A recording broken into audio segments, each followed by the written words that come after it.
How you doing? Anthony Ferraro here, Create Sci-Fi. This week I want to talk to you about costume building. I really love building costumes, and I apply the same principles that I do for making props. Basically what I do is I buy things off the rack or from a Goodwill or from an off-brand discount store, inexpensive things.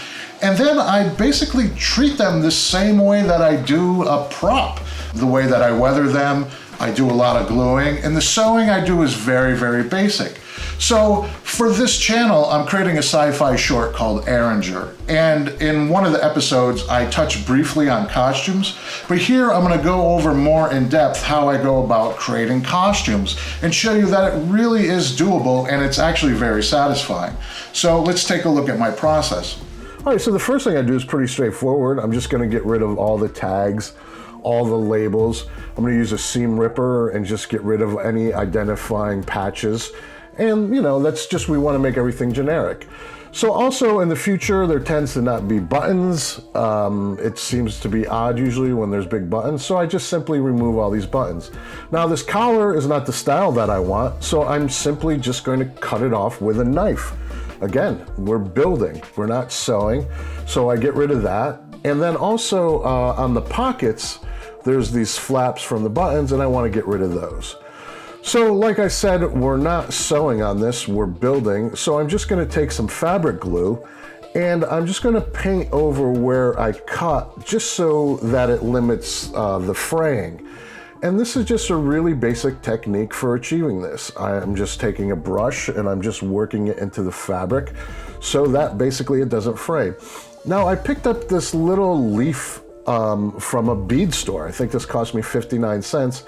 And it's just to give a little indication that this is some kind of military jacket. It's just a visual cue. It's just little things like this that really suspend people's disbelief that it's a costume.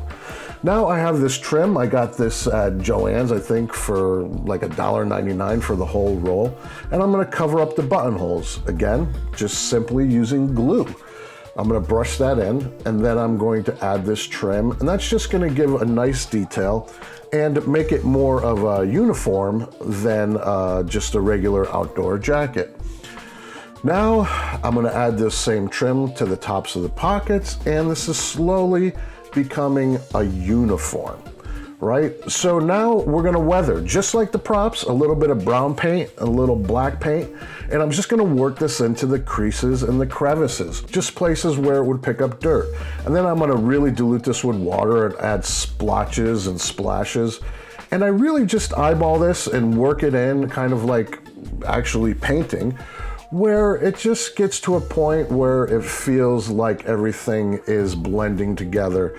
And there you go. Now that looks really heavy-handed, but what I'm gonna do now is put everything in a one-color dye bath. So basically what I'm doing with the dye is bringing everything together and adding a layer of unification.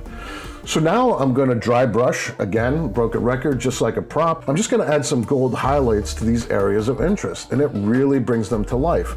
On this jacket, it's a vinyl fake leather jacket, but now I'm starting to add these details that really add value, make it more interesting, making it into a costume.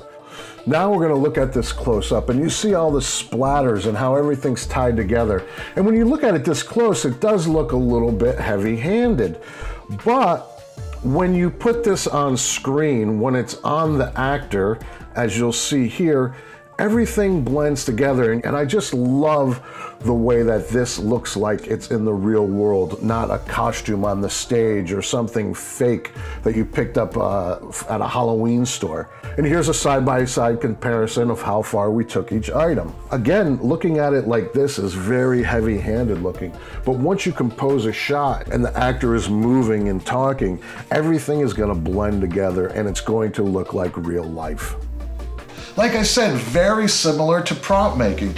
I find this very, very satisfying to create the hand props and the costumes. It really helps me to round out my vision for the universe I'm creating.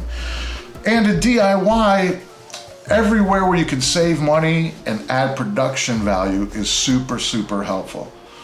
Well, speaking of helpful, I hope you found this video helpful. Please like, share, subscribe, leave a comment. I'd love to know what you think. Sign up for the email newsletter. And remember, I'm just here to help make sci-fi.